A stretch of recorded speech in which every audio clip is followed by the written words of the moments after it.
La face cachée de l'investissement immobilier. Dans cette vidéo-là, je vais vous expliquer les désavantages puis qu'est-ce que les gens ne vous disent pas par rapport à l'investissement immobilier. Quand on voit sur TikTok, Instagram, YouTube, tous les avantages, oui, il y a un paquet d'avantages à investir en immobilier, mais il y a des risques puis ce n'est pas fait pour tout le monde. Donc, je vous explique ça dans cette vidéo-là.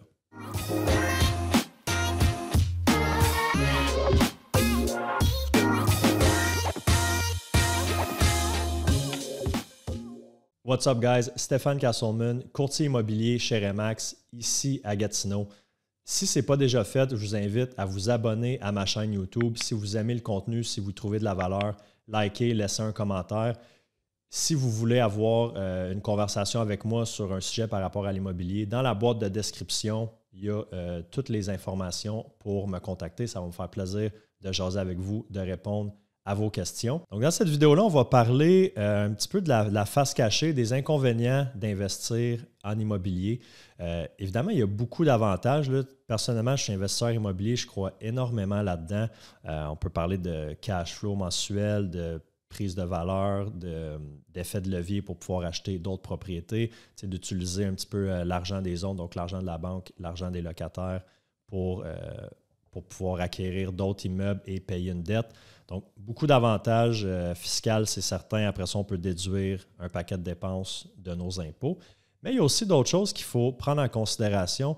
Que vous soyez propriétaire vous commencez dans l'investissement immobilier, donc vous avez peut-être déjà un duplex, un triplex, vous pensez en acheter d'autres, ou si vous n'êtes pas encore propriétaire d'un immeuble à revenu puis vous voulez vous lancer, c'est peut-être certains trucs à prendre en considération. La première chose, je réalise vraiment en étant courtier puis en travaillant avec des jeunes investisseurs qui veulent acheter des duplex, des triplex comme première propriété, je trouve que c'est super. Ça donne vraiment des avantages que les personnes qui vont commencer tout de suite par une maison ou un condo n'auront pas. Donc, avantage de créer un levier financier puis d'avoir une partie de la dette qui va être payée par le locataire. Mais je me rends compte que c'est peut-être pas tout le monde qui est fait pour investir en immobilier puis pour gérer des locataires.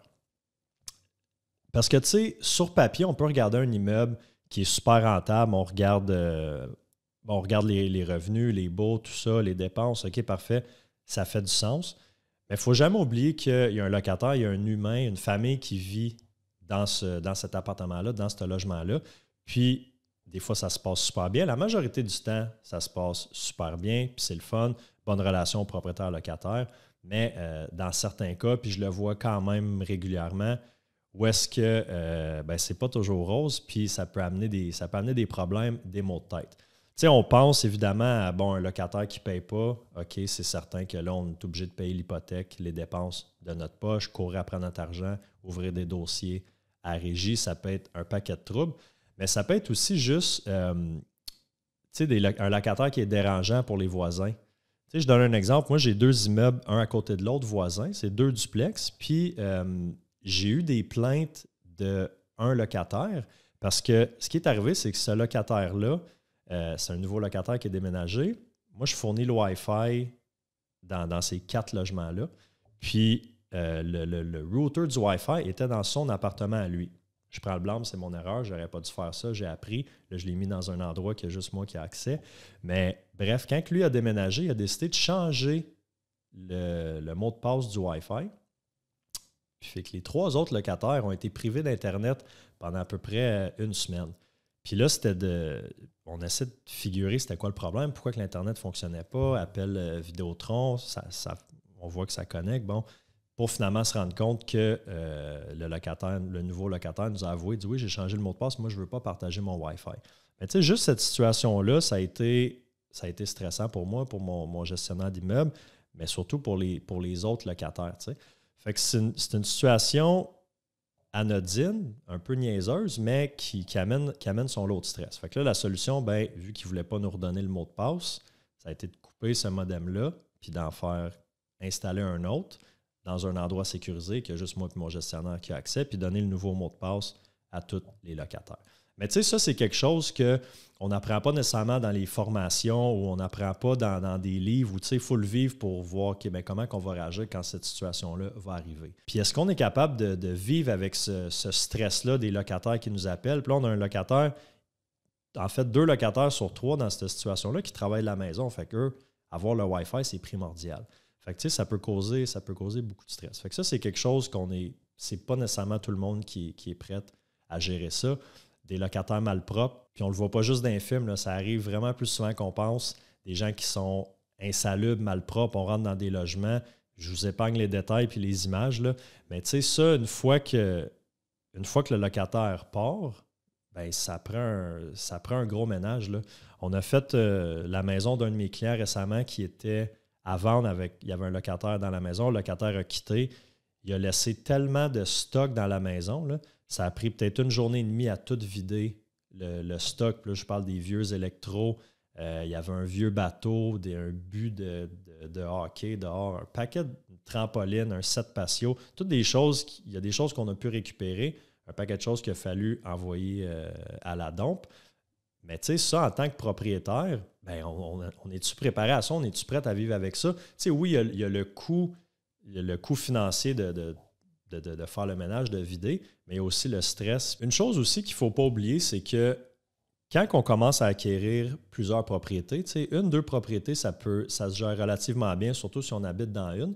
Mais quand on est rendu avec 3, 4, 5, 6 propriétés et plus, il faut être vraiment organisé. Parce que, tu sais, on a plusieurs dépenses associées à chaque propriété. C'est juste les taxes scolaires, taxes municipales, les assurances. Après ça, être organisé au niveau, c'est quand les renouvellements de bail, est-ce que je fais une augmentation? Fait que, tu sais, d'être vraiment bien organisé dans sa paperasse, dans son admin, dans sa comptabilité, bien là, soit qu'on le délègue à un comptable, un gestionnaire, fait que là, ça engendre des coûts. Fait que ça, c'est à prendre en considération. Ou sinon, bien, c'est du temps qu'il faut prendre à tous les mois pour faire sa gestion, son admin, sa comptabilité. Fait que, tu sais, souvent, on entend, bon, l'immobilier, c'est un investissement qui est passif. Passif, mais à moitié, dans le sens qu'on n'a pas le choix de mettre, soit de payer quelqu'un pour vraiment tout faire, mais là, si on commence, on n'a peut-être pas nécessairement les revenus et le budget pour déléguer en gestion.